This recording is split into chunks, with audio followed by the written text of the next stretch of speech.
good afternoon to you, our dear esteemed viewers. Welcome back to this episode of the Youth Roundtable.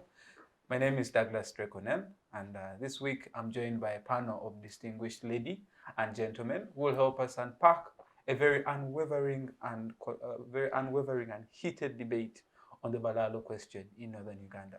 In no particular order, I'll introduce my guests, and we shall dive straight into the issue of debate this week. I'll just begin from my immediate left to my extreme left, and then we get into the discussion. You're most welcome, Engineer Olenge. Engineer Olenge is a natural resource consultant, but also he is the team lead of research and development at Kwaro, Acholi. Most welcome. Thank you, my brother. Very happy to have you here. Thank you. Looking forward to having an interesting conversation. Thank you. Right next to Engineer Olenge, we are joined by a very familiar face on the show, Miss Nakalanzi Melody. You're most welcome. Thank you for having me, Drake. Thank you. Right next to Miss Nakalanzi Melody, we are joined by Mr. Luwaga John Eliane. You're most welcome. Yes, thank you so much, Drake, for the invitation. Thank you. Last but not least, obviously, we are joined by a seasoned, I would now call him a seasoned politician in the armpits of the young people, because a few days ago we have seen him on the newspaper. Actually, Tuesday, he was put among the new kids on block, of course, who are new faces in the political scene. Our one and only, Masawi Ivan. You're most welcome. Thank you, Drake. When you refer my brother as an engineer, in a practice, and actually also registered, is the hustle I do day-to-day living. But we're used to seeing you in the political space. Politics is by nature something everyone has to contribute. Definitely. But I need to appreciate you for saying that. You have also brought engineers to the political question. Is something I would appreciate you on behalf of UIP and ERB where I subscribe. Thank you. Thank you. All right. Today's topic of contention is the Balaalo question. And allow me begin with you, my brother, Engineer Olenge. You are the head team lead of research and development on the cultural institution of the people of Acholi. That is Kwaro, Acholi. And today we are discussing the Balaalo question. Before we get into the legal aspects of understanding the land tenure system, the politics around it, bring us up to speed. The historical perspective to, first of all, the people of Acholi on how they own land, and then the Balaalo question. Where does it begin and where are we today? Thank you, my brother, Drake. For you to understand the Balaalo question very well, you need to have understood why, firstly, the land remained empty or bare, as they call it. So from my perspective, as someone who sits and helps the Acholi Paramount Chief in the cultural institution as in charge of information, research and documentation, my understanding is it began right from the post-NRA war, when President Museveni and his team took over power. There was, of course, a lot of resistance from the other side of the north. So as the other parts of the countries were settling in, there was resistance from West Nile, there was resistance from northern Uganda side. And so there was also more deployment in the north, okay? And a lot of other untold atrocities were committed by the NRA soldiers, of which includes prominently now the loss of cattle. Herds of cattle, over 200 herds of cattle was lost because Acholi predominantly kept their wealth in cattle. Land just became the second option after the cattle was taken. So during that process, a lot of cattle was taken. Of course, there was a lot of information that was published about it. We even had songs that was created that the cattle was taken by the Karamajongs, but it is on record, both international and even locally. I think Ambassador Larotunu and some other elites petitioned this to international levels, and they documented evidence that showed that the cattle was taken by the NRA soldiers. That was mistake number one. So when government took over power, then the question of demanding for the cattle came in, and that is which when is still up to date. and that is when the Acholis organized themselves I think also the people of Teso organized themselves and took government to court, okay? Where we saw the president requesting them to withdraw the case and we have an out-of-court settlement. That is when we saw the formation of Acholi war debt claimants. Of course, over the period of 10, 15 years, the compensation has been what I would call systematic sabotage, because after every 5 years of old men moving to document themselves and toiling, they are being paid in peanuts. They give you one cow after every 5 years and after you've toiled. And if you look at the compensation, it hurts you. I think that's why you saw elders from Teso coming in to try and put pressure on government by going to the president's nemesis in the names of Bobby Wine. And for them, it's about getting their money or getting their compensation, which they felt was taken by government. And government admits, because by the president agreeing that let's do it out of court settlement, he's agreeing that his soldiers indeed took the cattle. But of course, for us as the young generation then, were given the propaganda that the cattle was taken by the Karamajongs. But it is now on record and court documents that government signed with the Acholi war debt claimants. But the problem has been the compensation. As if that wasn't enough, post-NRA war, beyond 86, coming to the 90s, we saw the LRA, the Lord's Resistance Army of Joseph Kony.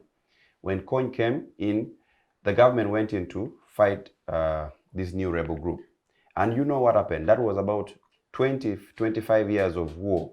And government made another systematic mistake by taking the people from their homesteads and forced them into what we call internally displaced camps, IDPs. The people of Acholi were not comfortable with going to the IDP camps because it was the NRM government in charge. Government has the right and the responsibility to protect life and property. So President Museveni and his government failed to protect life and property, and the LRA came in and we saw the atrocities that were committed. So people were forced into displacement camps. That distorted the societal setting of the Acholi people. So many elders died in the camps. Life was shattered. And when they were returning from the camps, there was a new generation that was born from the camps. They do not know the land boundaries. So there was a lot of land conflicts even before the Balaalo came. So on that point, that is where we now start the brewing of land conflicts in The brewing, the first line. That's why I'm trying to bring it from the angle that it was government that made this mistake by taking these people and confining them in a concentration camp, like what we're seeing in Palestine now. So post that, the resettlement programs came in. We saw PRDP funds. We saw NUSAF 1, NUSAF 2, NUSAF 3. NUSAF 3 is actually more disheartening, that money was appropriated by government to help young people. And we saw the likes of Nelson Tugume coming up with Inspire Africa Coffee Project and looted lots of money in billions of shillings. If you saw the report that was given in front of Public Accounts Committee, Nelson Tugume and his team said they went to teach the young people of Acholi how to drink coffee. And they spent 3 billion shillings in teaching us how to drink coffee. And if you read their manual, it says that total in the country they spent 9 billion teaching us to drink how to drink coffee as young people. That was money meant for recovery. That was NUSAF 3 project that was used to kickstart Inspire Africa Coffee Project. And a lot more go to the PRDP funds. People like Right Honorable Amam Babazi is implicated in the case of stealing and looting government funds, but he's not in jail. So the government messed up with the recovery program of northern Uganda. People still left in their poverty. Land is vacant. Then we see now the vast land that has remained starts now welcoming in more people. The first group that comes in are these commercial farmers. That's where you see the commercial farms in Noya, from Germany. People started coming in to do cultivation. Then we see now big projects like that Tiat Sugar Works springing up because there's still vacant land, Madivani and the teams coming. Then the third group that comes in are the Balaalo group. They now the cattle farmers. Now when the Balaalo comes in, and this is a fact, I think one of the most hospitable groups or tribes in this country are the Acholi people. Very welcoming. And that you can attest by you, my sister, or my brother. Go to Gulu and see how you will be treated compared to how you'll be treated in Kampala. Okay? Yes, I'm telling you, the difference is there. You ask I will give you an example. I have friends who were in Gulu. And I'm giving you an example. This is a life story. You can do it yourself. Find it for yourself. There's a friend of mine called Belinda Amanya Belinda. you should be knowing her. She's one of now. She's a student at Gulu or graduate. She's now, I think, She's part of us. finishing. Belinda, when she was in Gulu, her perception, because this is also something that we need to debunk as a generation, because there are things that the elders want to push to our generation, okay? Belinda Manya, when she was in Gulu, her parents were advocating for her to leave the university at some instant, especially when Jacob Olanya died. I think also when Lokech died, there was that. But she was already vice guild president. Before, I am the one who supported her to be even GRC and become vice guild president. I am an Acholi, but I saw potential in her and I supported her. So she was being forced by her parents to leave, but she stuck to her guts. Some of her friends left Gulu University by then, shifted campus. Belinda studied in Gulu University, and if you ask her of her story of how she was taken care of there, she will tell you a different story. She calls Gulu another home. So as a young generation, we need to debunk a certain theory that was being pushed by the elders on us. Now, number two, when the Balaalo came in, that's like I was saying, that actually are very hospitable groups of people, and I was giving an example of the Balindas. The Balaalos were received. Some went and bought land, some leased land, some did partnerships with the locals. But I'll give you an example. Somebody can buy land, okay? But you're buying land from a desperate group. I've given you the background. They were in the LRA war, they lost cattle, they were not compensated. The program for recovery post-war was not done well. And now they're a vulnerable group that is living hand to mouth, okay? Even the land that is supposed to be tilted, you need financial capacity to do the digging or the cultivation. So this group is a vulnerable group. The Balaalo come in, innocent as they are, and start to buy land, okay? But even in that context, they actually are still hospitable, that if you buy, like, let's say 1,000 acres of land, you'll find an old man would top you up and give you 20 more acres free. You don't find that anywhere in Uganda, do you? No. So now, 10 years, 5 years, they are staying comfortably. You don't hear any question of the Balaalo. But they were pushed previously from Tanzania, from Congo, they were pushed from Bolisa, and majority started settling in Acholi. No problem. Integrated in the community. Where the problem came is where now we started seeing this systematic anger building up in community, where these guys started closing up the wells, okay? Because in Acholi, even if you're owning a particular kind of land near the water bodies, you don't own the water body, okay? You don't own swamps, you don't own access roads. Everyone is supposed to pass, but they started barricading access roads. And in our culture, you are a visitor. You cannot dictate that now you've come and you want to set up a new agenda. You want to set up your own structures within the already established structures.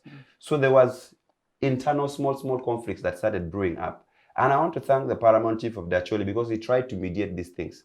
But unfortunately, he was misunderstood because he moved to do land mediations so these issues could be settled. But there is what we call untold arrogance from some of the Balaalo who took it upon themselves to even sue the paramount chief. Imagine the Kabaka being sued for custodianship of land in this area, you know? All of us are tenants of the Kabaka in Buganda, including this studio here, okay? You will still be paying some rent to the Kabaka, much as you will have a title for your land.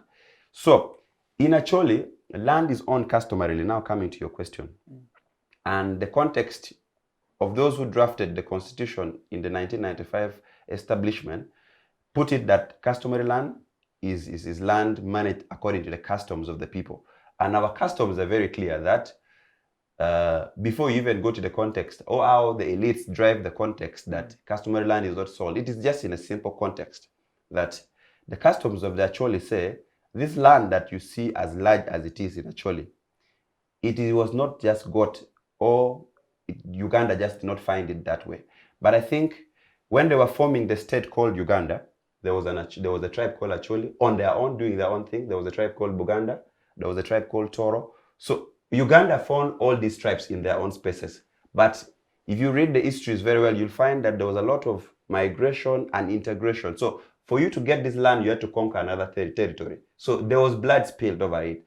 So for the Acholi people to agree and say that ours will be managed communally, they're doing it in dignity for those who fought, those who have died.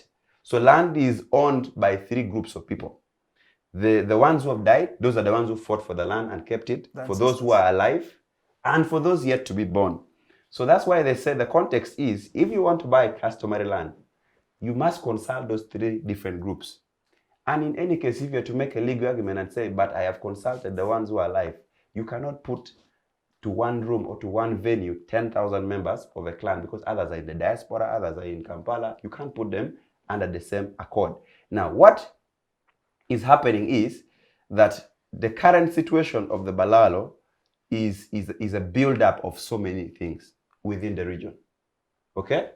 People now started connecting so many narratives that you took away our cattle. You are close to, because you know the distinction is also, you know the distinction in looks, the distinction in names and language is not easy for the local people that side. So people started looking at that, like, you are the same group that fought here, overthrew a government that, by the way, was sort of owned by was from our side.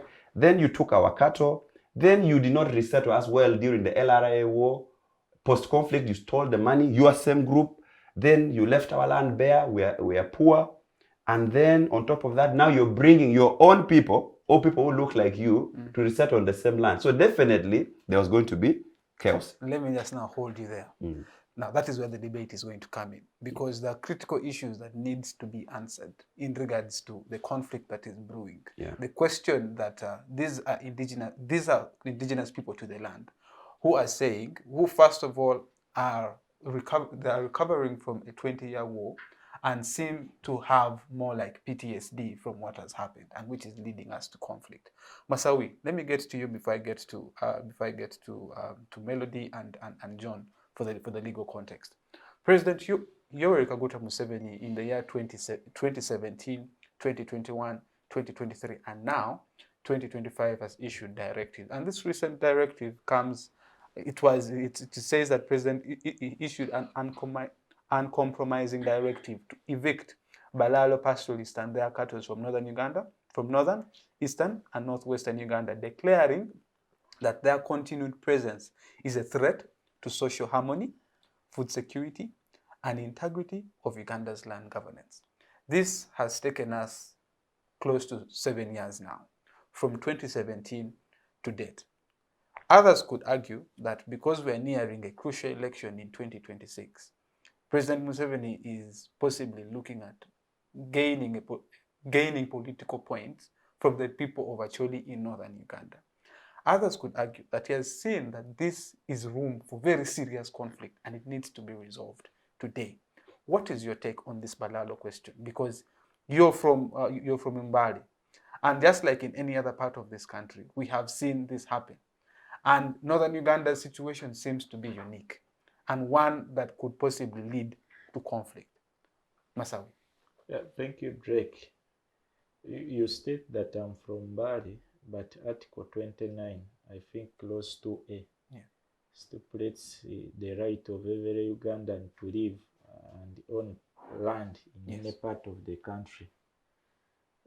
The Constitution is just making 30 years of age, the 1995 Constitution.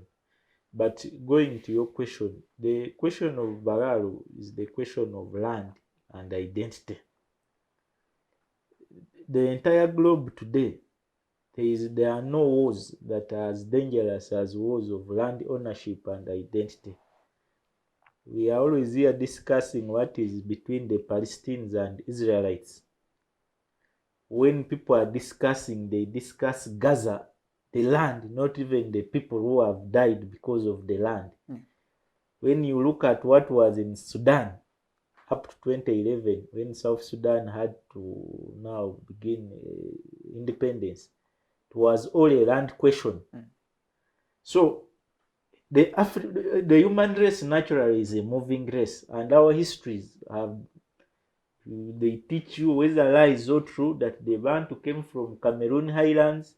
The other will say Congo Basin. There is in my tribe they will say you came from Ethiopian Highlands. Then you came from a mountain. So there is always origin in everything. Similarly, the Acholian group, they will tell you we came from Bargazel, we came moving downwards. And when you connect some of these roots, you always find people of the same ethnicity and connection. So In the modern era, we are faced with scarcity. Resources are scarce. We are also faced with repetition. Since the Center for Constitutional Governance, you're now in an election cycle where you will be observers and monitor the election. There is increasing violence in some regions here in Uganda. But when you look at those people who settled there, they Baganda or non-Baganda. In the last election, there is where voting patterns were out of anger. Part of the issue that anger people are issues of land and issues of economic disparities. In Busoga, the sugarcane scandal made them vote the way they wanted. In Uganda here, people are having issues. People have lost land. And that is an issue they use in their reaction. When you look at Zimbabwe where there has been violence and the death, just in NRM primaries, those are not Baganda. Those are Balaalo. The entire Zimbabwe is Balaalo. Don't lie immediately. There is any Muganda in Zimbabwe. Go to Lyantonde. So, the Balaalo have built their own reputation, and it is what Ugandans used to judge them. The coexistence stated in the Article 29 of the Constitution. I belong to the Forum for Democratic Change, the party I joined in 2015. Its slogan was One Uganda, One People. There is no party that was built easily by the Acholi and FDC. You will never take away their efforts in making FDC what it is. You leave the Odongo Toes, the Gilbert Olanyas, but there are people down there in that land that use the FDC to express their issues, and government had them and negotiated them. Part of the issues that make the Balaalo question today a bit questionable is that they are dealing with a group of people that do issue-based politics. If the Balaalo had invaded, for example, Busoga, they may have succeeded silently, because I was in Panyamur in Pakwach at a landing site. I did work there for some time. There are very many tribes. The Baganda are in Panyamur. When the Baganda are in that very settlement, they marry ladies there. They share shops. They eat the same food. But when these other colleagues come with their cows, whatever they eat comes from somewhere else. They ring fence. Their interests are not in anywhere to modernity like where we have arrived. They are still nomadic pastoralists that they will come to my land and graze there, but they won't want to pay. If the president, who is also a Chief Mularo, really spearheads, seeing that he organizes his fellow native colleagues, is something good. His executive order should not actually have only clarified the key causes of the antagonism the Balaalo are facing in northern Uganda. But as a leader, I think he would also, as he stated, to return them, he would also look for a life-lasting solution that we shall remember about him. That there used to be a kind of group which moves everywhere in this country, but there was a time we sought remedy to see that they, because even when you go to Busoga, the Balaalo are in Kamuli. They are everywhere. But the whole issue where they are facing is that as they move, they have issues with coexistence where they go. You saw how their chairman has been arrogant in the last days. Issues of culture and identity are what make Africans feel powerful. An African will only feel powerful when you respect and give honor. Most of us came here to Uganda, and because the Uganda have taken things lightly, we think it is right to just come to Uganda and do everything you want to do. But I think the Acholi have shown it is not a right just to go to Acholi. You be all over the place, you capture land. They actually have also gone through a lot of issues in the last 30 years. the LRA insurgents being at the top. A community that has undergone that should be a community that is very sensitive to any infiltration. Because any war again to break out between the Acholi and the Balaalo will again take the Acholi another big cost of what they have been building in the last 10-20 years. I can tell you Gulu City today is far more organized than cities that have never had war. But that is out of sacrifice. The old Tojaras have died. Mao may look comedic today, but he has also been, people who are from Acholi have contributed to see that the recovery, indigenously on their own, has reached that extent. Is when you saw even their patterns change in voting, is because they knew where they were from and what they wanted. I've been with the Acholi people all my life. They are people who deal with issue-based politics. They don't do politics of Simanyi, we just vote out of unconsciousness. They vote blockedly in their interests. So, in my statement, I see that the issue of Balaalo in this country should not only be taken because they actually have spoken. The Baganda are most on streets today. But when you look at the biggest districts in Uganda occupied by the Balaalo, did they pay anywhere? Uganda look into where they paid. Uganda has had issues with their federal. When you go back even in the colonial court in 1932, there was a case between Mwenga and Migade over just the statutory ownership of land here in Uganda. Still Uganda lost. And that is how the story starts. As long as in the period of scarcity, we don't organize our people, the Balaalo should decolonize their brains that not every land with grass is theirs. They should learn to grow their own grass, learn to treat their cows from one place, learn to change the feeding of their cows to maize brand, and also buy food for cows, not thinking every land with grass is where they should feed their cows. On whose land? All right, let me just hold you there and bring in John. John, the legal question. The arguments that are being raised by the lawyers on the other end of the Balaalo, who are arguing that they have the right to property in this country, and the Constitution provides for that. But on the other hand, the president is saying that we shall sort out those issues later. For now, all of you out. And we saw General Salim Saleh leading by example. He also moved his cattle away from Noya, and we don't know where he has taken them. He led by example. Now, we want to understand the legal question. The land tenure system in this country seems to foster conflict ever since the 1900 agreement. And let us understand the land tenure system as a whole, but with keen focus on what's happening with in northern Uganda, which makes us understand the customary tenure. Okay, thank you so much, Drake, for the wonderful question. And to bring our viewers to speed, you've hinted on the Buganda Agreement of 1900. And I would like to start my discussion from that aspect. In 1900, when the British were still around with us here, when we were under their control, we signed the Buganda Agreement with them. And in that, they had Article 1, which introduced a number of tenure systems.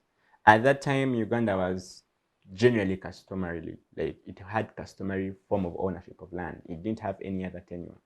And because of the British intervention under the 1900 agreement, we had other tenures being introduced, such as freeholds, such as the rest of the tenures, and the fact that Buganda also had its interests, the Milo land questions, all those things were introduced, and the leasehold, because these were things that were totally from a white man's perspective. So after that whole incident, that whole tenure system, given the fact that it was brought from an outside country, it brought questions in Uganda. And so it had a systemized system of having certificates, of having proof of evidence for this particular piece of land and ownership. And so it disregarded, there is a way it disregarded the already existing form of tenure. That was the customary form of ownership. So with customary form of ownership, you do not need to have proof of ownership of land, that I'm purchasing this land and I'm signing an agreement and this is it, and this land is held by so and so and so. So that form of ownership is strictly documented for other tenure systems like freehold and Milo. And so what makes customary tenure system to be customary form of tenure is that it's not supposed to be documented, but it is supposed to be from within the communities that are holding that piece of land, the people within the community. How do you hold this land? And that the people will then give you that first we hold this land based on community or based on family, and now these families are supposed to give you a hierarchy of how we are holding this land and how we are passing it on to the next generations. And so from that background, the Balaalo question now comes in around 1986, at the time when we are having the wars of liberations and what happened in the RA. And when you make a quick insight about this Balaalo, they don't belong to any of the tribes in the country that we are actually having. And many of them have been attributing them to the western region of the country, that they belong to the Bahima, they belong to the Banyakore side. But when you dig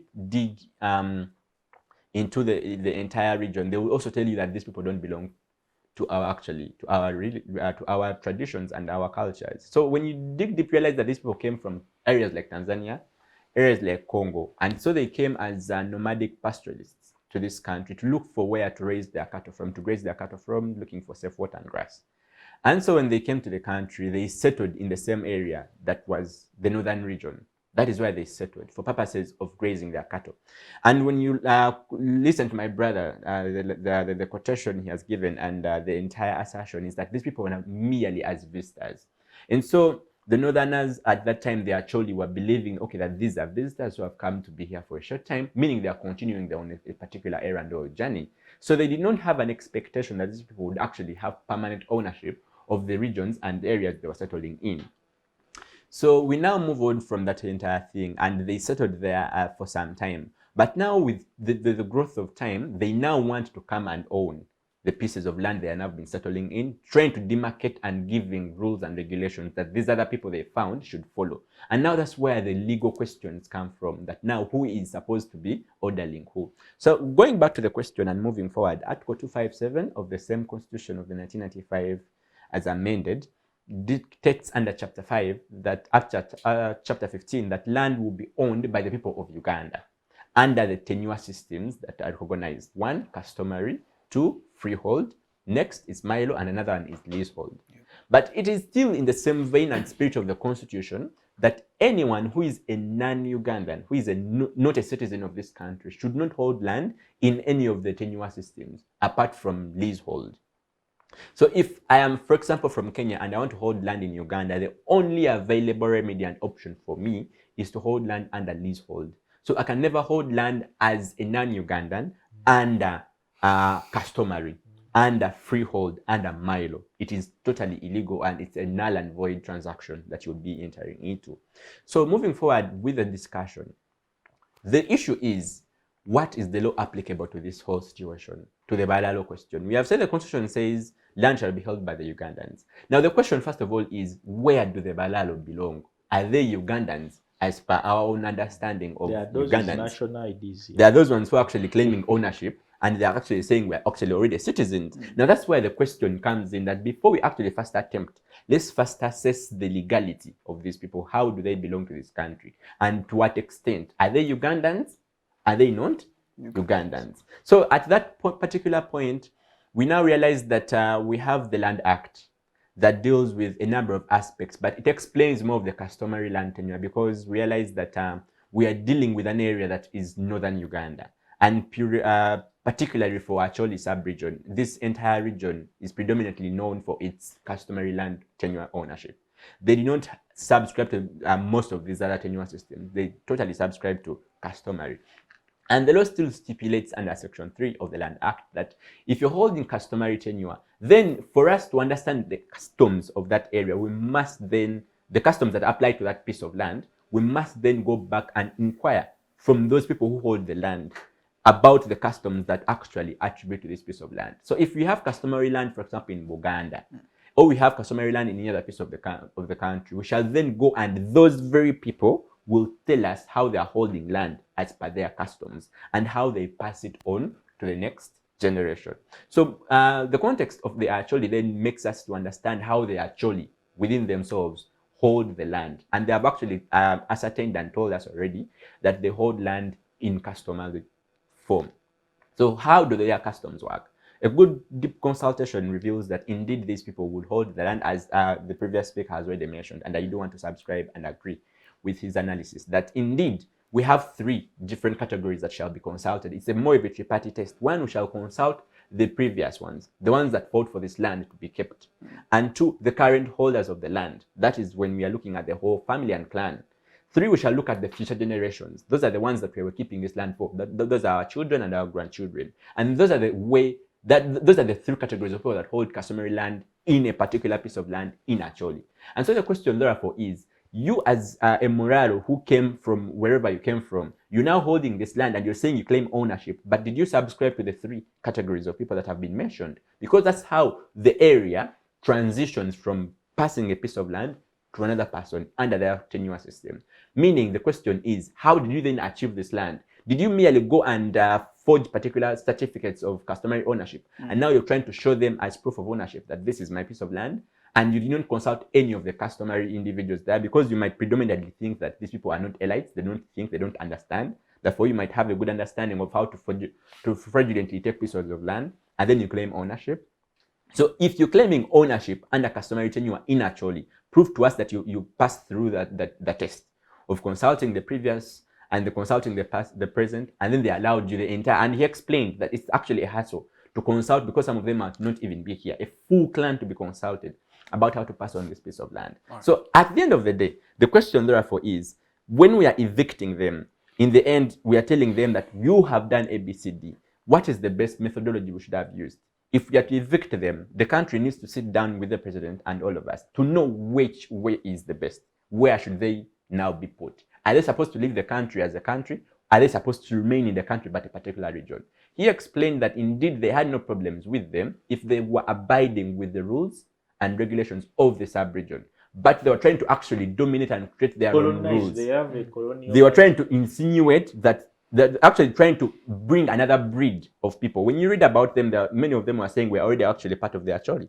They're actually calling Balaalized Acholi. Yeah, they're calling themselves the Balaalized Acholi, that we actually have made children with these people. So we are part of them now. You see how they're now claiming ownership of the entire area still, and now they're trying to dominate with their particular understanding. So the issue is, the law applicable actually is very clear, but their own facts are not clear on how they actually come to be part of us, and how at the end of the day they owned the pieces of land, because it is very clear that land is supposed to be owned customarily, meaning to sell it off, it's something like, it's a myth in the entire region. And so for you to claim ownership legally there, it's actually another thing, meaning they're actually supposed to be, if they're supposed to be evicted, it is possible, because they don't even hold the pieces of land legally in the first place. Thank you. Very succinct submission.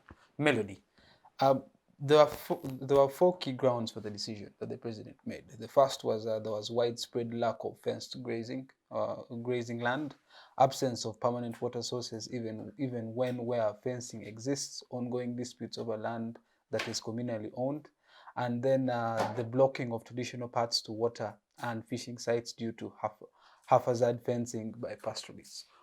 I just want to pick your thoughts on this Balaalo question, because we have had the opinion of Olanya, John, and Masawi. What are your thoughts regarding this issue?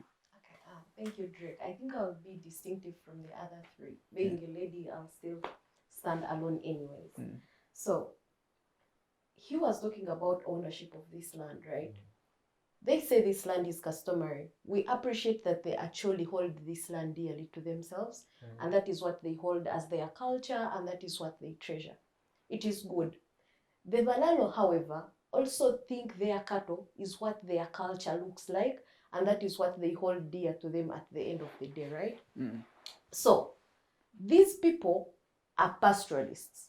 They have always moved from one place to another, and that is what their culture dictates. On the other hand, even when these people say our culture is in land, everyone, you know how culture can be defined.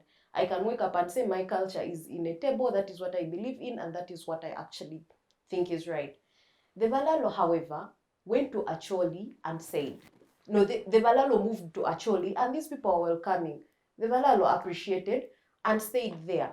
But we need to know that we live differently. How a Mucholi behaves is different from how a Muganda behaves.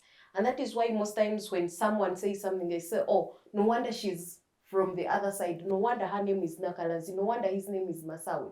You get it? Melody, Things like that. cognizant to the fact that these are individuals that currently hold AK-47. These AK-47s for defense. These are people who let their cows or cattle graze aimlessly and eat people's farmlands and come and dump you 20,000 shillings and tells you to take it. If not, and that is the compensation they offer. That is it. And that is what I am coming to. Yeah. Most of these tribes in Uganda behave differently. Arrogance moves from one tribe to another. And I come from Western Uganda, and most people say we are arrogant. That is totally different. These things range from individual to individual. I could be arrogant. He could be from Western Uganda and he is not arrogant. For you or not. I actually am sometimes. So, this is it. When you go to Acholi, you will find Balaalo that are actually okay and are living with people harmoniously. But there is a certain group that still holds those values of culture of how we stand and abuse people like openly. I think it is upon government then to say, these people have no origin. For example, like he said, they do not belong to Western Uganda, we all know. They have moved from Tanzania, they have moved to DRC, they have moved to Karamoja, they have moved everywhere, and they're actually everywhere. Government then has to say, for human rights, even protection and things like that, these individuals need a place to settle. Can we let them stay in Acholi, or can we then move them to another place? Because if they actually are saying they should leave, where are they going? It's not like they are Uganda and they're going to come back to the Kabaka and cry and say we want a piece of land now. No. But also is going to talk about something to do with the ownership of this land. How these people got to access this land and now start claiming it that it's actually their land. Even when these people say that it is customary land and it belongs to the Kabaka and that someone cannot easily buy land because you cannot consult an entire clan of 1,000 or 2,000 people. For God's sake, these clans have leaders. You have chiefs in Acholi, right? When someone is going to buy land, even in a local place like my home in Isinjiro, you have to reach out to the LC1, they are witnesses of the village and things like that. So when these people come and claim that this is customary land and this individual could not buy land because someone that belongs to this particular clan is maybe in America, then we do not understand that. These individuals come, be part of the system. They have surveyors that come and look at this land. They agree on the price. Even when these people are going to say that this land was bought cheaply, they have a surveyor. These people come, agree. Actually, they usually have like 3 meetings or 4, and like payment is done either on the 3rd or the 4th time. That is how land is sold. Maybe let me give you information, just information. In 2023, your same argument was carried. I don't know whether you have a legal background, but your same argument was carried by lawyers to Supreme Court.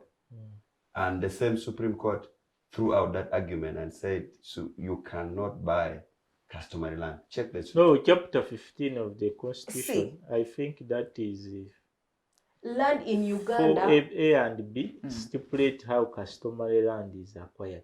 And passed on. Yeah. Yes, chapter even 15. when it stipulates it like that, guys, we need to be in the reality. Systems and the country has changed.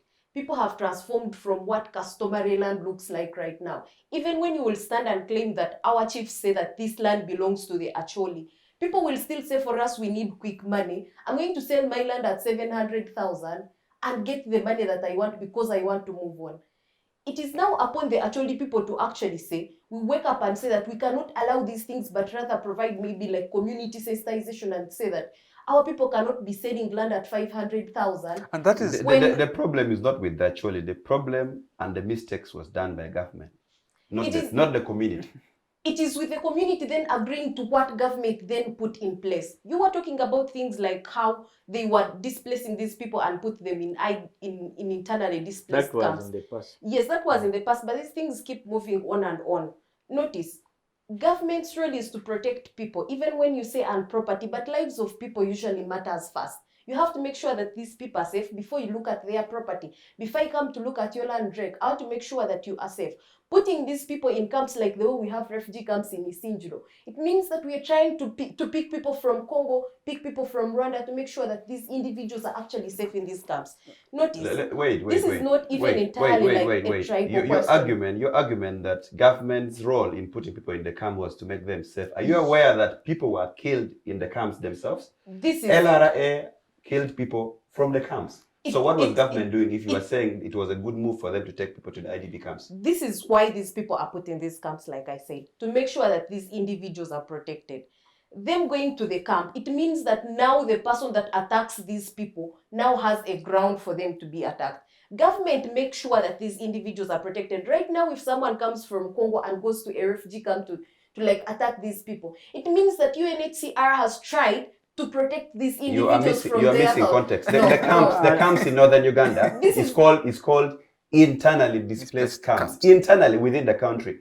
Not in the context of the refugees from Congo or South Sudan. This is more or less different. the same. It's not the same. Let me first It is speak. not the You same. had your time. Listen. No, I'm giving you perspective. The camps now that they call refugee camps is like a whole settlement. They give you a whole district and say this is your space. Most of these but the people ones start who from are put internally in, displaced listen, camps. no, the ones who are put in, Actually, they were put in a box like this. You would be in your district. That was and they were dehumanizing. It's more like what happens No, for in these Bududa when people was these individuals ours are was in a floods box. and then they are put in.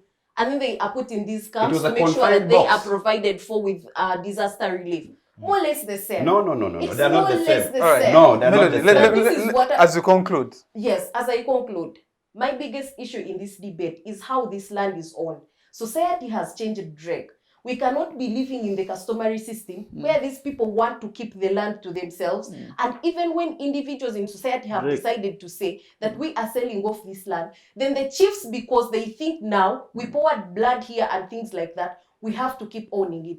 It is important for them then as society and these local chiefs who hold this land dearly. Notice that most of us are young. We don't even understand why this land exists and why the chiefs think it exists. Their role then is to educate these young people and tell them you cannot sell this land at 200,000, but rather you have to keep the land to yourself because it belongs to your grandfathers and your grandmothers at the end of the day. That's exactly it, because you have a society of people who are just recovering from a 20-year war, who are poverty-stricken, who of course are not having formal education. This is a community that is very vulnerable, and of course they're desperate to sell the land. Some of them, not all.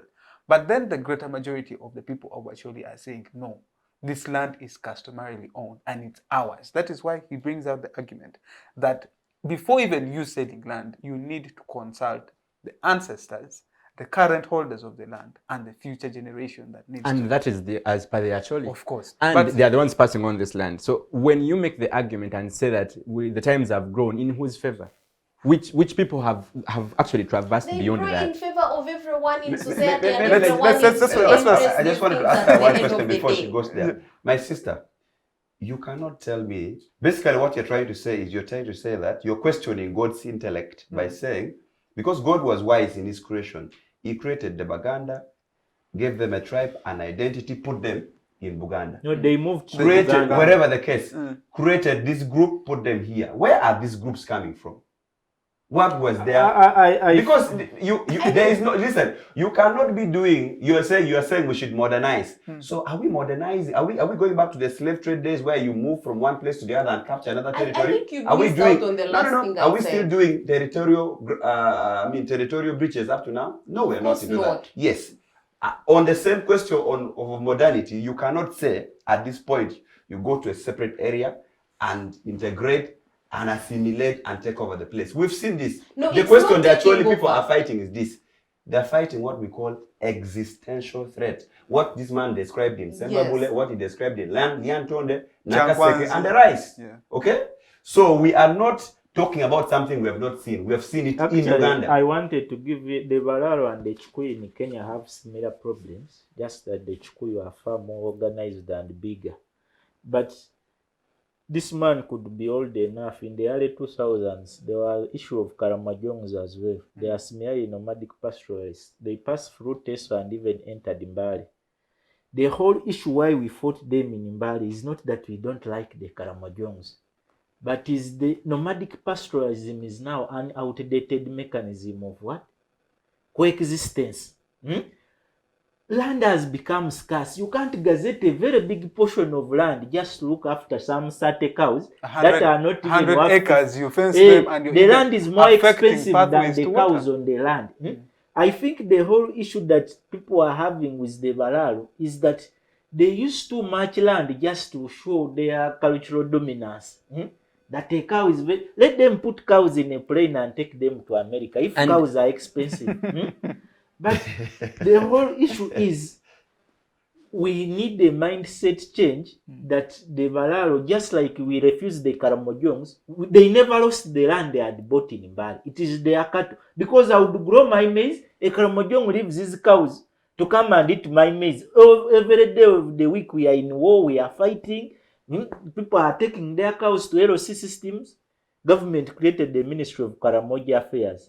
Part of the issue the ministry was to do was to see that Karamojongs go back and only practice pastoralism in there. Today when you go to Karamoja, people have cows that don't move past their villages. But the very cows eat, the very cows have medication. They have lost the interest of guns because they saw that they are ancient, barbaric practices. We should all agree that the world has moved. If as Balaalo you fought moving around with yogurt and muzigo, what is a treasure? Muzigo may be good and healthy, but people are trading in cryptocurrency. You will not carry muzigo over the bus for every day of the week. They should also improve in their rudimentary practices. Because you will not go to a region, capture land in acres and acres, only in the interest that we are looking for grass for cattle. For heaven's sake, a Mularo can settle on 10 acres of land when he has a family of 3 kids and himself. But because of cattle, yet that is land which should be given more use value. So, as long as government doesn't use this opportunity of the Balaalo being chased in northern Uganda to do what it did for the Karamojongs, I'm telling you out of fact, in the Karamojongs had reached Mbali.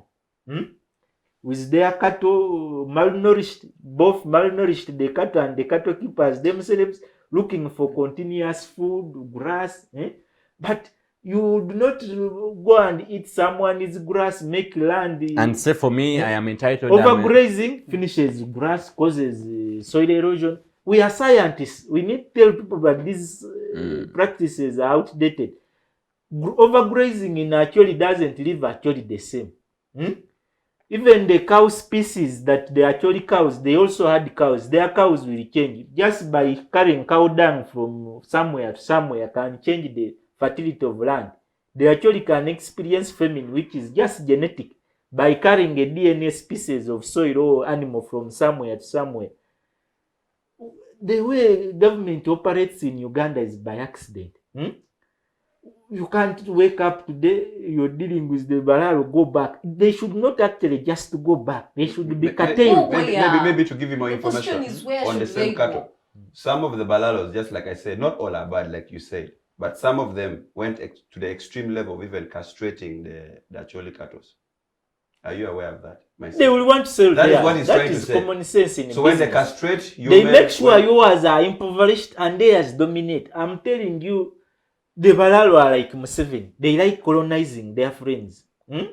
It's just that he's faced with a situation of elections. But Museveni and the Balaalo have no difference. He's one of them. They like colonizing. This is it, Ivan. He's just faced that he wants elections of Acholi.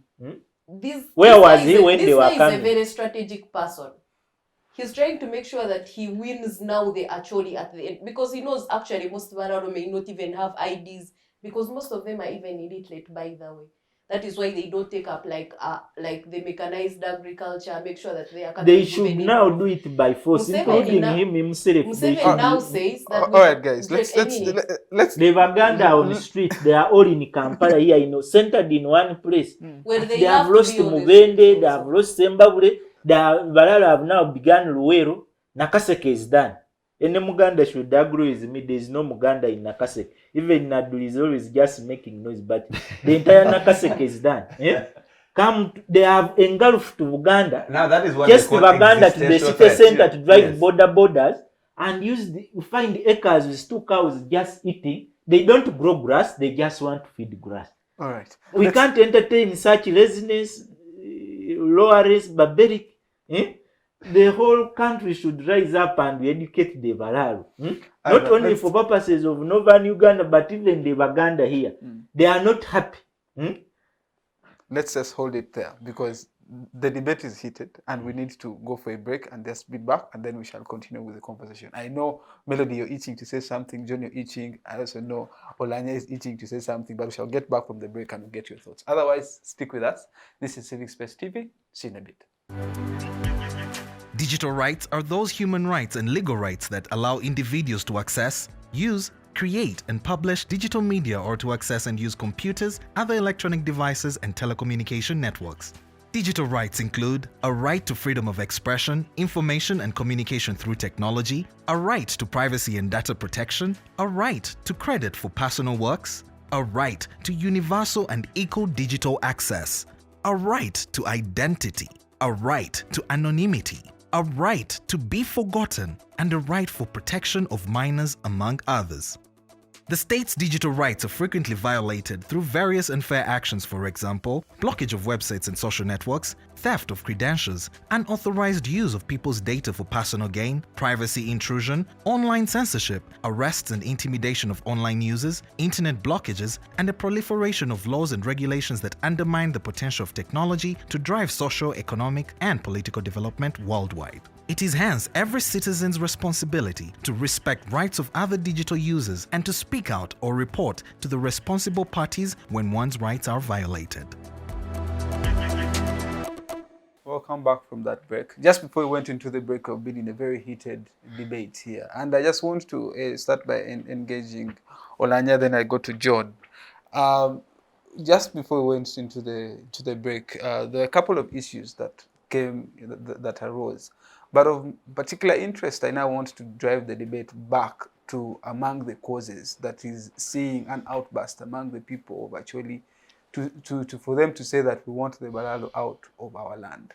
In the beginning of the show, you made mention that as of course this is a community that is recovering from a 20-year insurgency. That of course has an effect on how they reason, but two, this is a community that is largely the poorest region in the country, and at the moment arguments have been raised that the existence of the Balaalo in northern Uganda not only poses a threat to that, of course, what you term as existential threat, it poses a threat of food security, but also it poses a threat on social cohesion. Let us pick your thoughts. Firstly, let me start by debunking the narrative that Acholi is a poor community. I don't agree with statistics from Uganda Bureau of Statistics. I don't. No, poverty is not about agreeing. You feel it. When you don't have money, you should not tell everybody. That is your problem. That is not the yardstick of poverty. That's not the yardstick of poverty that I can feel it, that I am poor or... But people feel it. It's a mindset control. I'm looking at it from a philosophical understanding. It's a mindset. It's a software situation. Depending on your economic structure. It's a software creation. Because you cannot say, I'm a poor person when I have land.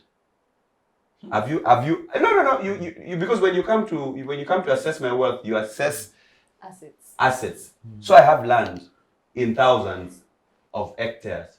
I'm a poor. I don't think. Why must you keep insisting that I am poor? So I think it's a systematic arrangement by government. Listen, let me make my point. Because you will miss it when you don't get it. It's a systematic arrangement by government to use agencies or to weaponize agencies like Uganda Wildlife Authority, National Forest Authority, and now of late, Uganda Bureau of Statistics. That's a new philosophical thinking that I'm having.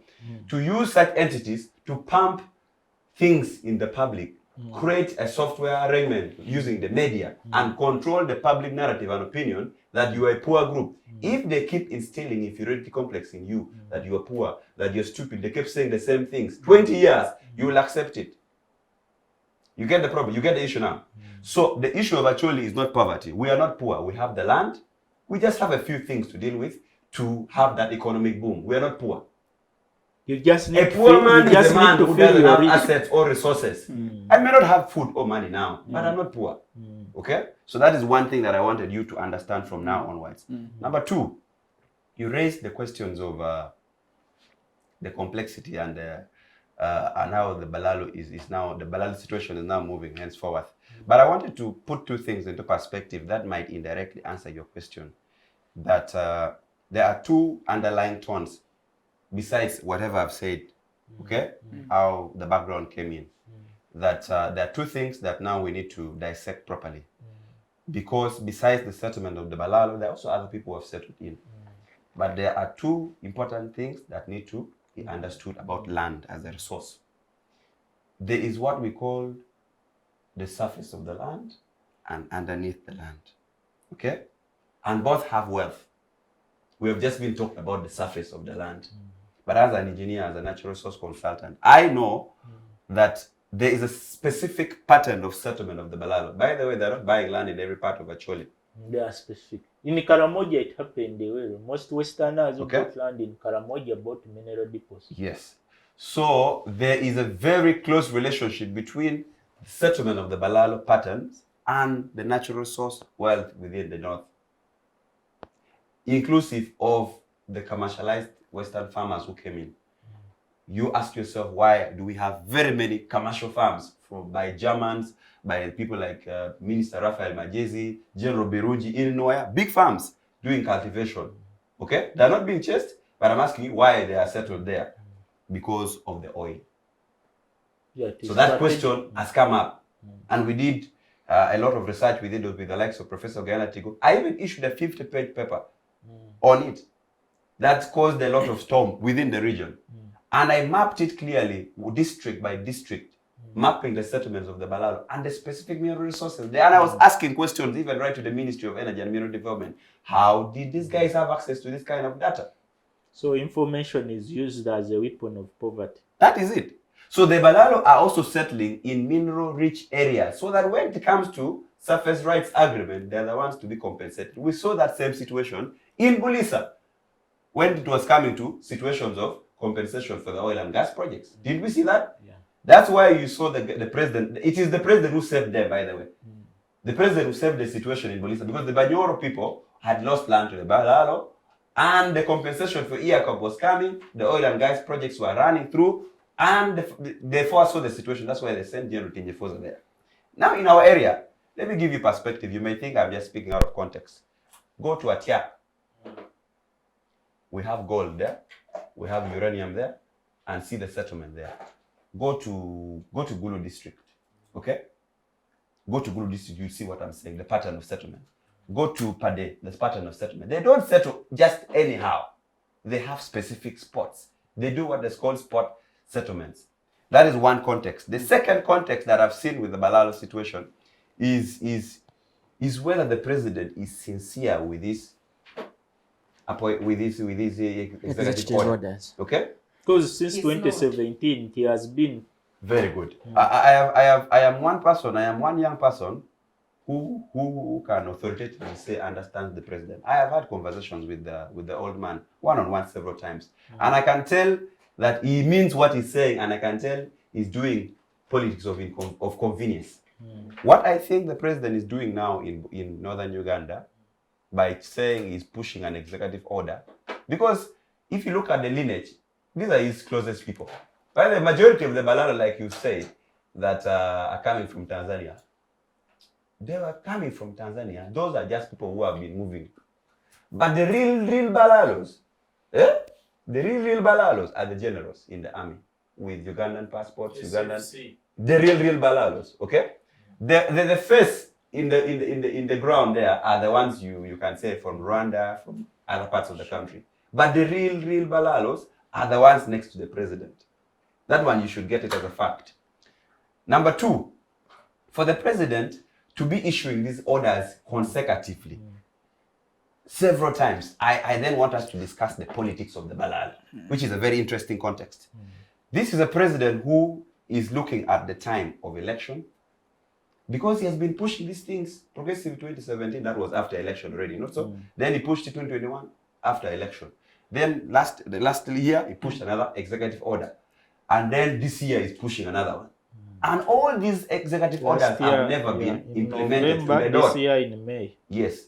They've been postponing them with funny things. We are doing verification. We saw Anthony Kwaro was paid money to do verification. A few MPs here and there. Nothing happened. Now, the president, using his intelligence community, okay, the ISOs, the DISOs, the PISOs, to the grassroots, and also maybe other covert operations to understand human intelligence. What is the anger? What is the level of anger in the public? And he read it clearly. And saw that if he doesn't act, perhaps there would be bloodbath in the north. I can tell you with authority that the level of anger in the public would not be something that their AK-47 would solve. Because you'll find in a farm, there are 2 people with AK-47. They cannot kill the whole village. They will definitely be slaughtered with their cows. Okay? So I think the president premeditated that. That is number one. Number two, the president saw the anger in the public and felt he could use it for political leverage. Because the Acholis have deep-seated questions politically that have been brewing. Number one, in the last election, we helped the president campaign, and I worked very closely with him. And I know the questions that people were asking me. The Acholi people did not vote for NRM because they love NRM. This is a fact you should get. They voted for NRM on a question. Some places NRM won and FDC MPs won. I'm saying predominantly. 98% of the MPs. Yeah, they are places. 98% of the They have MPs. FDC MPs, many from Acholi. I think only 2. 3. Let's say That's 3. not many for God's Let's say sake. 3. But how big is it? Out of the 30 MPs we have, I think NRM, FDC got only 3. But predominantly, most importantly, is that the president, the Acholis voted on a question that, can we trust the NRM again? Because this is the same group that during the war, okay, during the peace negotiation in Nairobi, they agreed, they said we're not going to fight, okay? Because remember how these guys took over power. There was a decoy, okay? Those of Balaalo were duped in Nairobi and said we're signing the peace agreement, we're not going to fight now. While these guys were entering Kampala, that's how they overtook over government. So they played decoy. Now so the Acholis know that they were duped in Nairobi by the Museveni group. So they're asking a question, can we trust these guys? That's how they voted in 2021. Don't be shocked to see a different voting pattern all of a sudden. Because So the questions of trust has come on the issue of the Balaalo. The question of trust has come on the issues of mysterious death of prominent Acholi people. Up to now, people still question the death of General Lokech. People still question the death of Jacob Olanya and so many other people in the region. I'm telling you what, that is the level of anger that has brewed. There has never been. And I've given you the background of the perspective of how these people have suffered all through. So perhaps the president thinks by him sacrificing his own people, he can leverage on the political bloc. I now understand why Akena has really got a very big percentage on the because let me give you the dynamics of how the politics will play in 2026. Busoga is gone. That is the second biggest voting bloc in Uganda. Buganda is gone. Purely red. Not so? The biggest voting bloc is Buganda. The third biggest voting bloc is Acholi, about 1.2 to 1.4 million voters. The fourth would go to Ankole. But then, if you look at the dynamics, if Bobby Wine takes over Busoga and Buganda, okay? And there's an emerging group now of the UPC elites in Lango sub-region. Yeah. In Lango sub-region, UPC will beat NRM hands down, I can assure you on that. If Akena contests in an election, UPC stands the chance of winning. You saw how they beat NRM in 2 primary elections there.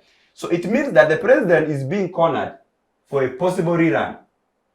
That is now the complexity and the chaos he has within the State House. And you see the embarrassment his son puts him through.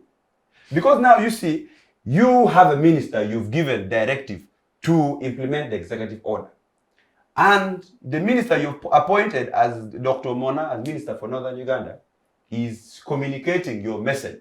But your son comes and abuses your minister on Twitter and says, Minister Mona of Northern Uganda is a stupid man. So who is the son and who is the father? And so he tells you that the father and the son are also in conflict, and perhaps the biggest chaos or the biggest worry Uganda should have is the contradiction within the first family. So that is how I see the politics of the Balaalo. What do you? That is a very important context. That the Balaalo question should also be looked in the political perspective. That's how I see it.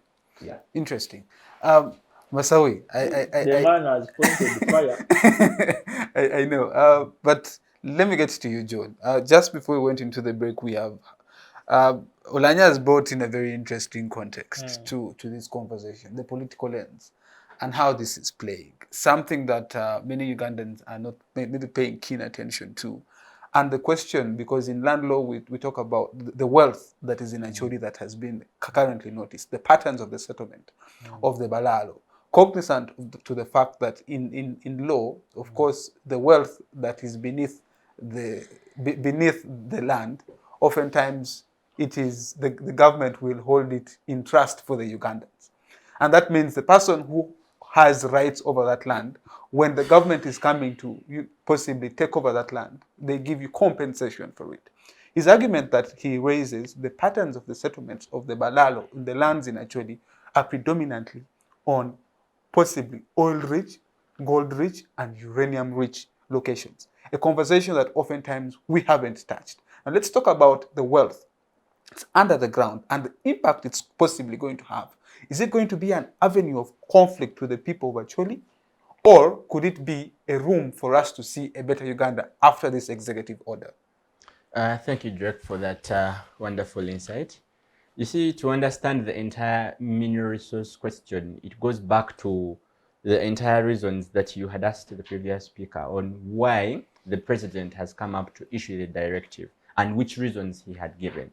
So I remember that discussion largely went on to how these people came to own land and actually missed on the issue on how exactly, why exactly were they sending them as of 2025. The president gave his reasons that, for example, when you were holding these pieces of land, you came and you actually wanted to impose yourselves onto these people. Yeah. You could say that I'm holding this piece of land. And for example, as you realize how my friend Olanya explained, that you might find that the piece of land that they are holding actually, for example, holds a well, which is for the entire community. And so for you come and fence it off and say the rest of the people are not going to access it. Yeah. And so given that systematic anger that has been rising, and actually at the end of the day, people are now saying, okay, stop and get out this region. And so at the end of the day, he raised another pertinent issue that actually we're not actually sending away these people merely because they have actually fenced off these areas and the fact that they're not part of us, but there is also a silent issue that we are analyzing the systematic settlements by these individuals. Yeah. They are settling in regions. At the end of the day, we are fighting to be mineral rich. And as an expert in these things of mineral wealth and the fact that he's an engineer in the same, you realize that he gave us a report that he has quoted for us that indeed he realized that in those pertinent areas where most of these people were settling, they were endowed with mineral wealth which had not yet been tapped as of that time. Meaning, should the government tap the same, those people who will be now settling the Balaalo will be the ones to benefit from the same. Meaning, because they have now taken over the land to be as though it is for that one person, but not for the community and not for the clans and not for the holders they actually before. At the end of the day, this now becomes the existential threat he was talking about. That at the end of the day, the government will be compensating, but not the Acholis, but these other individuals. It now raises suspicions that these people are not merely moving to no more just areas they were settling in. They were settling in because they had particular insights about now which areas are fertile for our settlements. Now, coming to your question, that indeed the law on what is below the surface is indeed very clear, that you would hold everything, the land is yours, you hold everything above and everything below. But for purposes of mineral resources in this country, the minerals will belong to the government and the government will be the ones in charge. So we are going to see that actually I did not know as of yet, but should the members and the Acholis at large be informed that actually the areas, most of these areas that people are settling in, because I might feel like the leadership might be aware of this as of now. But should the entire population of Acholi get to know that indeed the areas these people are settling in are areas predominantly endowed, it will now raise suspicions and it will raise that issue that we don't want to go back to, the issue of fighting for that piece of land. Because it will be as though we are fighting for our identity, fighting for what belongs to us. that for you now to come from wherever you're coming from and benefit from this issue, then it's going to raise the same issue that you have raised about the other oil scandal in the Western region, in the Albertine region. So at the end of the day, I do want to understand and ascertain that when these people were coming, you might say they were coming because they were nomadic pastoralists. But it raises a question. At the end of the day, why is the president's executives not being adhered to? This is the president we do not expect to be disrespected. Yeah. This is a president we actually feel like is someone who will speak and people will listen. 2017, 2021, 2023, 2025, nothing is being done, but executive orders are being written. Does that mean that whatever he's writing does not make any sense? Who is behind the executive orders and putting them behind, and they're not seeing any light to implementation? There must be an issue. Yeah. But at the end of the day, the executive is written and ordered that this person should get out. This person should do ABCD, but these people do not do it. There must have someone behind them, and he realized that and commented that the real Balaalo might not be the ones you see on the ground, but there might be those other ones who are in the government and guarded. And so at the end of the day, it would mean that there is going to be a very big scandal, because now these people did not innocently come to settle. They had particular internal interests in the region. They had particular interests. They had that, for example, we want to settle in this area, not only to just graze our cattle, but also to take on this land. And that is why whenever they picked that piece of land, they would gazette it and say that this is ours. Whenever they would take a piece of land and say we are gazetting this one, no one else should cross, because they know in future times this area will be very beneficial to them. And so it raises the question, and that's why these people who initially they actually thought that these people were just nomadic pastoralists coming, they actually realized that these people are actually going to settle here. And if they were indeed just nomadic pastoralists, they would have moved to other areas, because that's how it happens. Right. Nomadic pastoralists keep... Also on what he's talking about, most of these Balaalo actually do not graze cattle that belongs to them. The animals that they are moving with. Yes, for them they are just grazing cattle. They are just moving with the cows because that's their specialty. And they now, are good at that. Even when you own cattle, you as Drake, as an Acholi, you might need to employ this person to come and graze your cattle because they are good at it. So there are real people behind, and that is where the suspicion comes in. That's where the real fight will come in. So that does also explain why the executive orders have been and not put into place, because the implementer is the one being affected. These are he has personal interest with the individuals actually who are the real herdsmen. If you go to Gomba and see the farms that are in Gomba, I think there is one that belongs to Toyota, one is for the first son. I think the president has a farm there.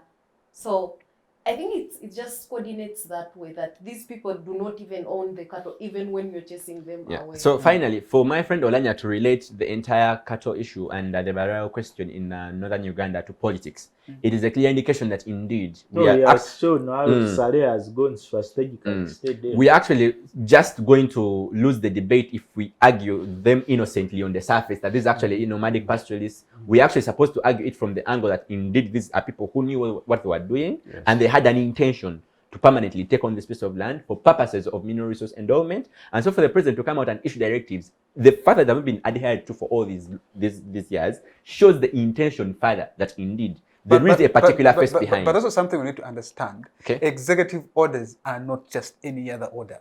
It's different with an executive order. These are the most powerful forms of... They must be implemented there. Of course. And then. I think so why are they not getting implemented? But well, this is Uganda. No. And that's where the problem comes. Because I'll get to... Let me first get to Masawi. Because when you say that is the problem... you have 2017, you have 2021, you have 2023, you have 2025. He has given us his analysis on what he looks could be a very big issue for the NRM government and for the person in the president, Yoweri Kaguta Museveni, in the 2026 general elections. The pattern that he has noticed that could possibly lead to the downfall of his sitting as president in northern Uganda. Masawi, the political question is very important. Now, he issued it on just a few days ago. Yeah, June 1st. Was it June 1st? When he issued the executive order. And we have had others before. And we know that the form that the executive order comes in, it's the highest form of order that can be issued in a country. But none of it has been adhered to. But the political question is something I also want to pick your thoughts on. One of the person who went and compromised the Acholi to give NRM a chance and run away from the opposition was the brothers' strategic camping in that region. He gave them hope and faith that since he's the chairperson Operation Wealth Creation, most people who are poor, actually my brothers helped define for me poverty. Those who don't see what they have but rely on other people's pockets. Recently, a musician died in Gulu because he had gone to beg Sare money for treatment. Every poor Ugandan now goes to the shrine in Gulu. The shrine is in charge of having money to give to every poor Ugandan that subscribes to begging. So he did a great work in seeing that they sell an ideology that NRM and Acholi were two. Whereas I may not be a fan of NRM, I have never prayed that any region in this country suffers as the outcomes of politics. No region, whether it is NRM, NUP or FDC, has a right to override a region's interests selfishly because you want to see that you create a few who are very rich and others who are captive. When you look at his emotions, he's fighting captivity. Captivity comes when the very people who legislate the law, implement the law, oversee the law, and even evaluate the law. When you look at the Honorable Dongoto and Gilbert Olanya on some of these small calls we do with them, the anger they speak with is that they are worried about the amount of captivity. There have been issues of too much transactions that have taken place with excuse of no value from the war itself. A lot of money was awarded to people who are not actually because of the war and are eating money in Kampala. Recently in the budget we had about APA.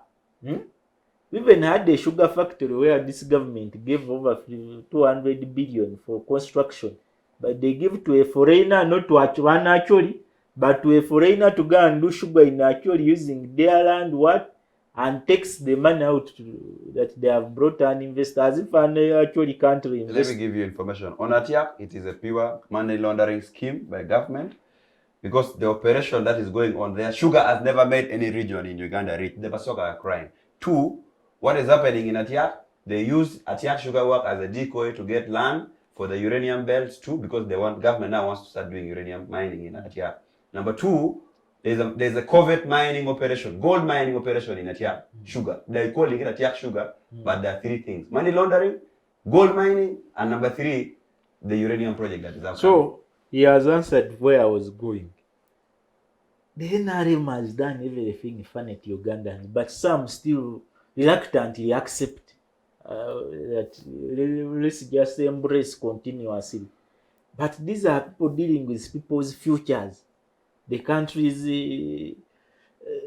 distribution of wealth. As long as this country remains with the disease, cancer of not sharing resources equally, prosperity not being distributed equally, such angers will remain boiling. The Balaalo younger men who are being used to go and map strategically, as he has stated, map wealth, will suffer. We shall still continue having confusion towards an election. Is why I told you that this is a chance that Ugandans will wake up and seek a complete remedy on the movements. Government, those who want to steal land should also look for a new measure. The issue of using the Balaalo to go and capture regions should end. Then they maybe switch to another tactic. But it is very ancient and barbaric to go and say in the 21st century, someone transports cows from one region to another looking for grass. Today, grass can be made in a lab. I can go to a lab, pick species of different grass, give it an organic environment, temperature required, chlorophyll required. It makes its own photosynthesis, and I manufacture grass from a lab without even need of land. As long as we don't go to these measures, because now you see when you discuss in political lenses is when you discover people's pain. if you discuss in land issues, just like you've seen in Sudan, how people used to discuss land issues, but when it came to the real issues, when you knew that people were discussing skin color, right? So, as you ask me my question politically, I think it presents a good time to see that the people of Acholi begin to organize their politics and live being independent. They are very wise people. They are very intelligent people. Right now, when you look at people like Mao, no longer speak on issues of actually the way he used to speak when he was poor. Oh, okay, poverty is a wrong word for me. When he was not as rich as I think Mao still speaks. Eh? Mao still speaks. I've not seen any changes in I've Mao. never seen Acholi which is silent as of now. I have told you from my younger No, age, I've Mao- been following Mao Acholi from the speaks- days of Walter Jara. Owindolo speaks, even if the position they hold is in government, but they speak on critical issues of Acholi. They do. Okay, they speak, but good enough that it is more deteriorating, worsening. They should be you who is young, because these people have little to suffer. It is us. You're the natural scientists of today. You know what the generation we are going in of machine, what a chip will mean, what a mineral will mean. Food crisis. Balaalo don't capture land which should be for food, so you don't grow food. Minerals don't allow food. Where will people eat? Food will become expensive. I don't know how many actually will afford food when it becomes expensive. Because they have not taken more than 50 years growing food stably. When they started food, for 50 years after independence, a war came. Now a war has just gone. They are now again being pushed to patterns of being, because as chunks of land are taken away, agriculture stops. Sugarcane is being introduced, agriculture stops to one perennial crop.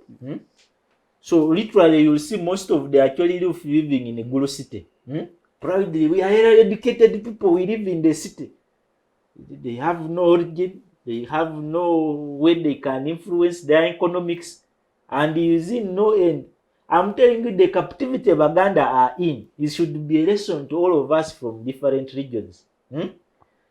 The Baganda are one of the most intellectual people I've met on planet Earth. But if they were captured to begin voting just opposition to express their anger, that people like Sekandi were in cabinet, Chiseka, what, they have had the highest number of prime ministers and what. But they have never seen issues of Uganda being neglected, like they have come to a moment that they are now being accused when they say vote red coffee beans, they've said vote no. They all begin by ignoring such debates. I just want to implore the Acholi roof, like my colleague comrade here, that steer this debate to see that it enlightens the next generation of survival of your land. All places where you go, especially in West Africa, where you see they have oil but people are in camps, Boko Haram, the land is dry, they have all gone to Lagos and left their villages empty. Started by people still seeing government override their day-to-day interests. When you go to Nigeria, you'll think their big population in Lagos is by goodwill. Everyone goes to sell pure water in the city because they have nowhere to dig. Minerals make land infertile because now it is only mining taking place. Oils spill, movements. But these are youth who need to eat, who also need to produce, who also need to expand. Soon you'll hear that actually should produce one child because there is not enough land. Let me just stop you there. Let me get to you, Melody. The political question is something that I still want us to dissect, and I want to get your view on the same. Okay. So, even when I was saying the Balaalo should not get evicted, I think the political question is an important thing.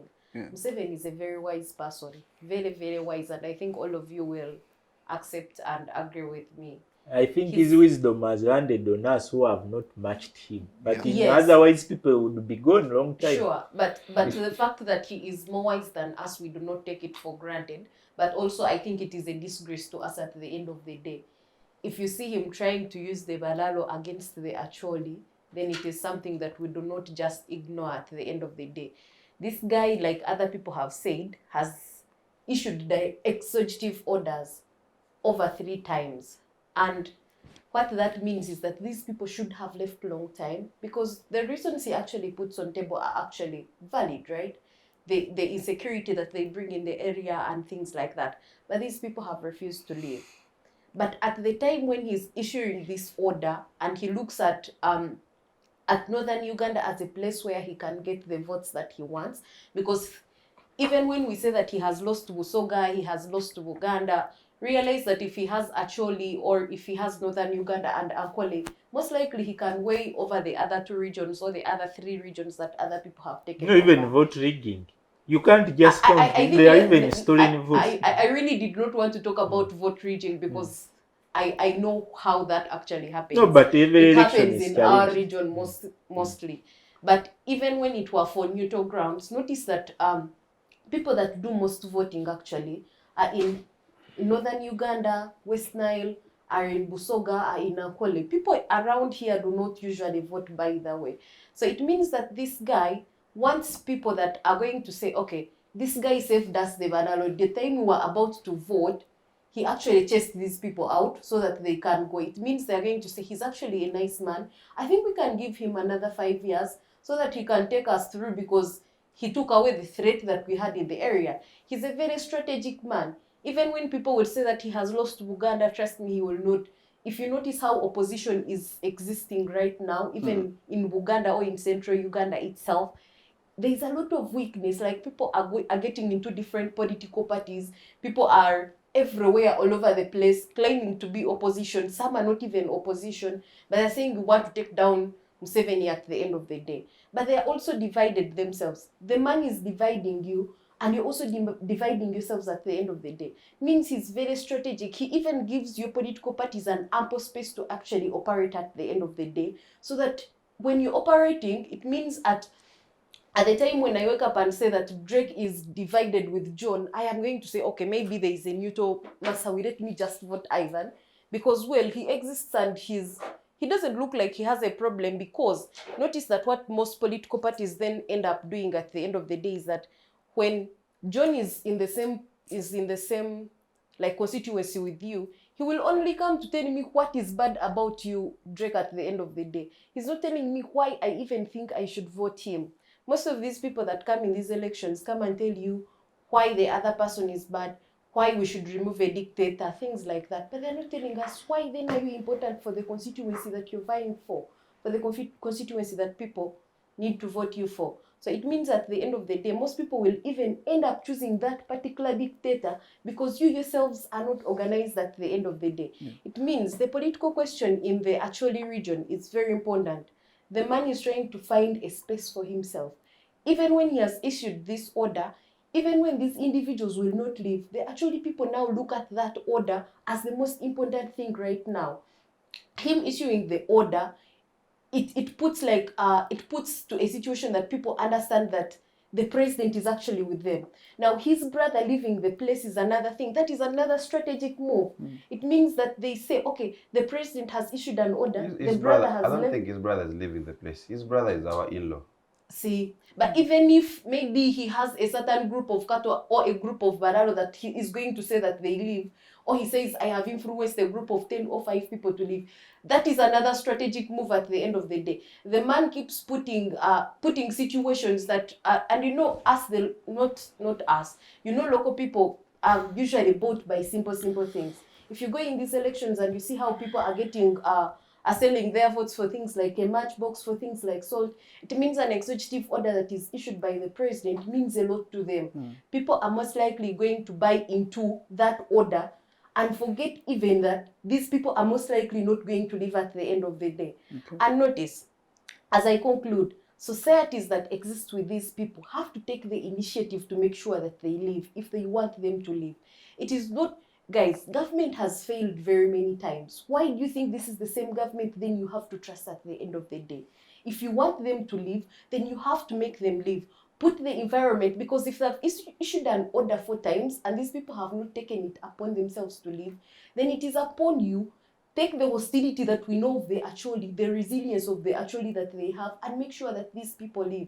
Because government is not going to do anything for you after it has failed every project that it has put, after it has done all the corruption. Means they'll tell you we are like putting funds here and things like that. But at the end of the day, the funds are even put, and people that maybe are in top management are going to steal this money at the end of the day. Yeah. So just now, as you conclude, you give us your way forward and concluding remarks. Sure. My way forward is just simple. 1, the Balaalo need to be settled, even when we do not know their origin.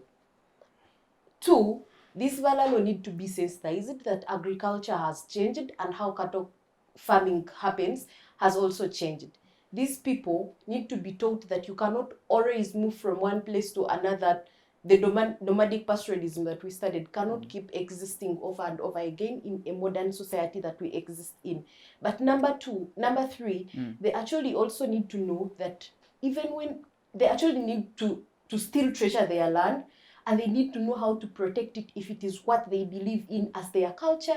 If they think people spilled blood here and they think this is something we need to uphold upon themselves, they need to make sure that we say, if it is land and it is customary land, we are not going to sell it.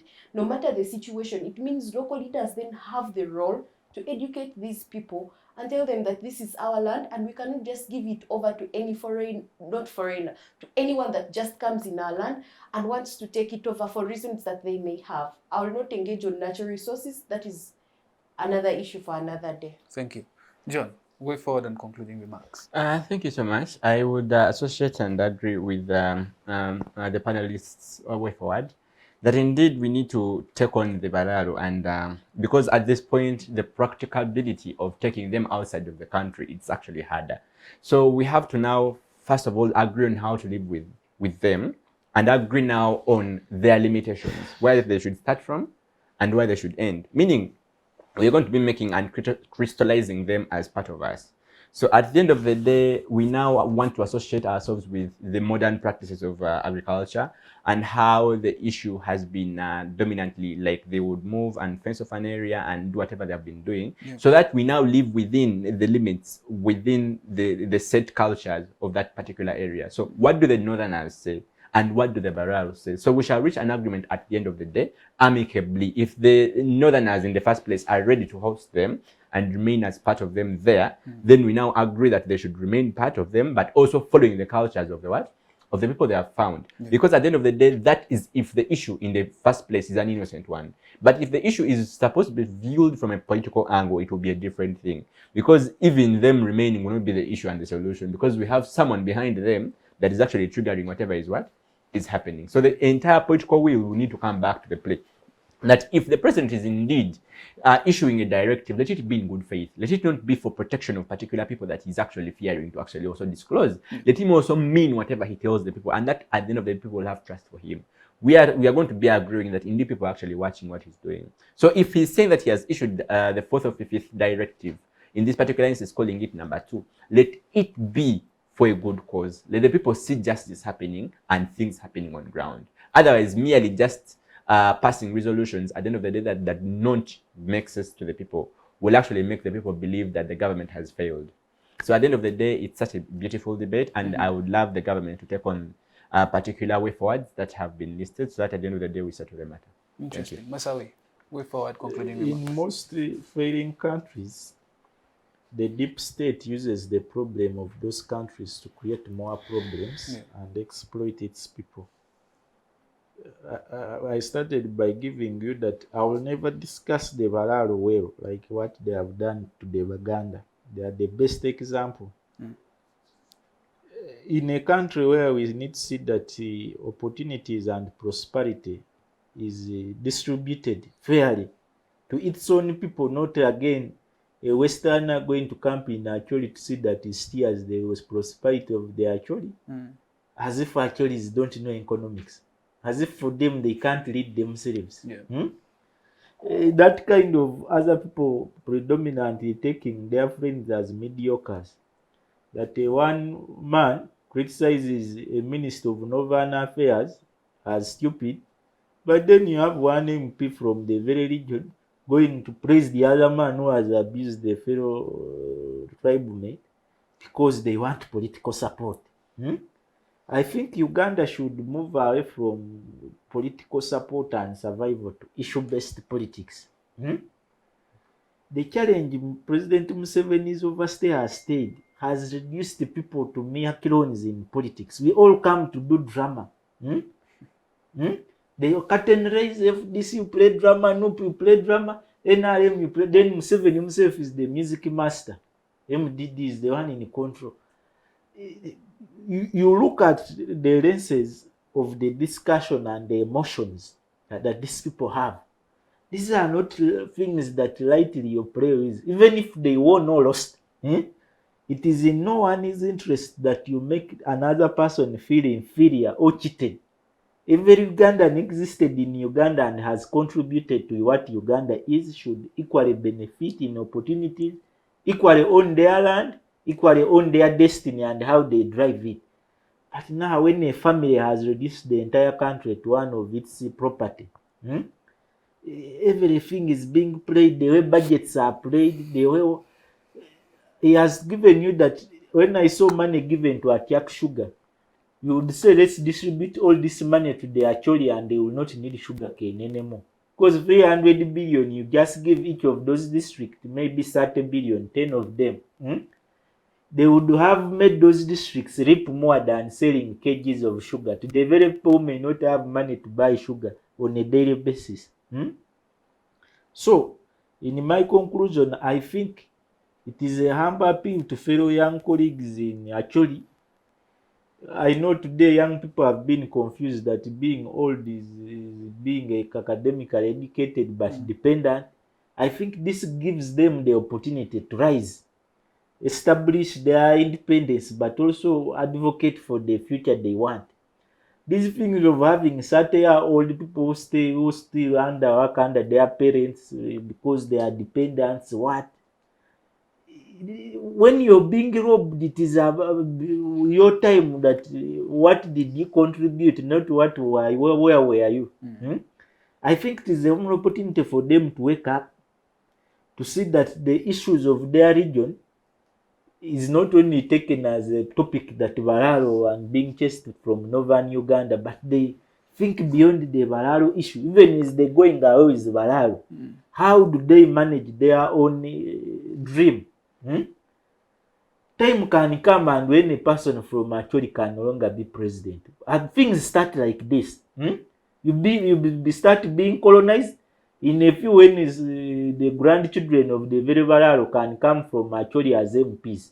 You've seen it here in Uganda. You'll find Rohindis an MP in Nakawa, but for you, Onen can go and run for MP in Tungam. You may even not reach nominations. You lack seconders. So, if we are to be in respect of Article 29 2A of coexistence, of freedom for every Uganda anywhere in the country, I think we need to practice it. We cannot have a few individuals hold the rest hostage.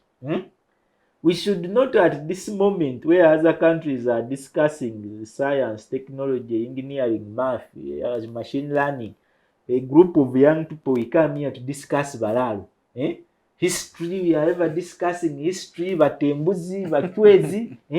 We are ever going back to things which don't match the current generational problems. This would be a moment where the youth in northern Uganda are discussing industrialization on their own. What is their program that they want the next government to address? But now they are fighting for their survival. He has come here.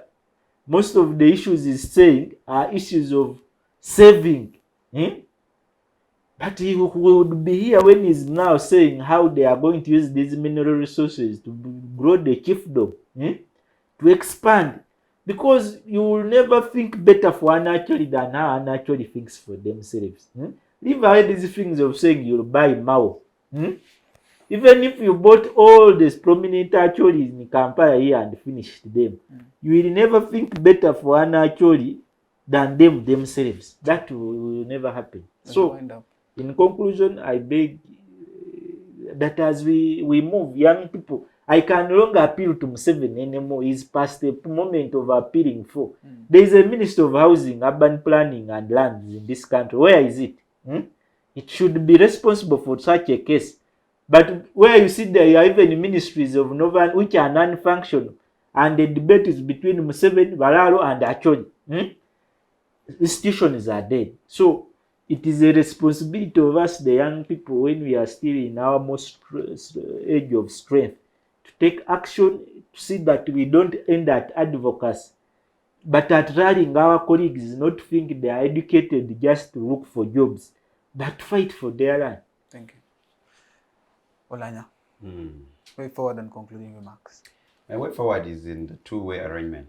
Number one, I am one person who holds the view that in no particular order, the Balaalo don't have an origin or a space. I think they have where they call home, okay? Because I've told you clearly who they are. You know, Rwanda and Uganda are closely interlinked. If you did not know, President Kagame was an intelligence officer in 4th Division Barracks in Gulu before he crossed to fight in Rwanda to become president. So just like General Abel Kandiyo, he was an intelligence officer running the intelligence of Rwanda before he crossed back to Uganda. That's why the president has been torn in between telling these guys to be a Ugandan or a Rwandese. Yet, in international law, you can be a dual citizen also. So I think there are brewing issues of integration and the aspect of how our history is intertwined. But most importantly, I think that in any case, that the Balaalo don't have where to put their cattle. Okay? I think government has what we call ranches, a lot of land, chunks of land. So government can pick them and put them in the ranches, concentration ranches, and make sure they implement what you suggested and what is suggested. Use that space to train them more than agriculture. They methods. give them a free course at Properly university there. to learn mechanize the agriculture. Yes. Because if they want more milk, if they want more beef, that is the best way to do it, to go modern. If you see the situation in Kenya, the cattle community, the nomadic cattle keepers in Kenya don't produce as much cattle as those ones who are doing commercial zero grazing farming methods. That is what I see with the solution to the Balaalo side. Then you realize there's also the part of the Acholis. On the part of the Acholis, I have told you clearly, you can't blame that society. The biggest blame goes to one person, that is President Museveni. He knows whatever has been happening, and he has been playing the politics of convenience. But I think he's going to be faced with a situation that now seems to be a spark for every community in Uganda. Because whatever the Acholis are arguing and the questions they are raising, it is now springing up. I have had conversations with young people in other spaces. There's now also a rise among young people of what they call the Uganda nationalism. You heard the way he was reasoning. There is now a debate among the young Baganda elites. They're saying we are the host of this. Yes. So I think the president needs to take a multi-directional approach. The first approach, he should embrace what the DP President Mao said, that this country needs to go for a very honest conversation, and we should start a process of a national truth-telling, first of all. Okay? The Banyankola need to tell the Acholis what ill they did and admit it. The same with the Acholis to the Baganda. All that need to be told, because this country is on what I would call a time bomb. The level of anger in the public, one day, we will get something worse than what happened in Rwanda if these things are not handled. And worst of all, if Museveni doesn't handle it when he's still in power. Because what I see from the people who want to take over from him, like his son, it is just disastrous. That is what I see. Solution number 2, that the president must sit and deal with, is he must answer the questions that the Acholis have. You have not restocked our cattle. Okay? You put us through war. Where is the question of reparation? When a community goes through war, the government in power is responsible for life and property. In the event that a citizen is killed, my sister, even if you do what? Under international law, it's the government responsibility. So President Museveni failed to take care of people because you swore an oath. Taxpayers. So He failed to take care of lives and property of the people there. People lost cattle, people lost their lives. There should be a program to have reparation. My council, you know that. Up to now, the Truth and Justice Bill has been dragged. I have sat and had conversations with the Mao. If he tells you his frustration, you will cry. They have sat on that law up to now. Just like you've said, the deep state has sat on that program for reparation. Because in reparation, there would be a percentage that government of Uganda would pay and a percentage that United Nations would pay, or the international community. Just like you saw how they paid people of South Sudan after their war. So that is another issue that has to be dealt with. But as I can say, this country, far and more, we need each other. And I think what now needs to be done is we need to mobilize ourselves as young people and create a very critical mass. We don't just have the numbers as it is. We must have these dialogues as young people so that we can debunk, because the way the elders are positioning us as young people, they're positioning us to carry the grudge and the hatred they have in their generation, to push to our generation, something we must deal with as young people. So me, I think that we should move towards a transformative youth-led agenda for Uganda, although we can have it elder-guided, but it must be youth-led. That's what I could say. Thank you. Thank you very much, Olanya. Thank you very much, Melody, John, and Ivan, for this very interesting episode. I've not only learned a lot, but I've also had the privilege of having this very interesting conversation with you all. Otherwise, to our dear esteemed viewers for always following the Youth Roundtable, thank you very much for religiously watching. And to the Center for Constitutional Governance for making this possible and giving the young people a platform to have these conversations and discourse. Otherwise, my name is Douglas Onen. See you next week, same time, same place. Bye-bye.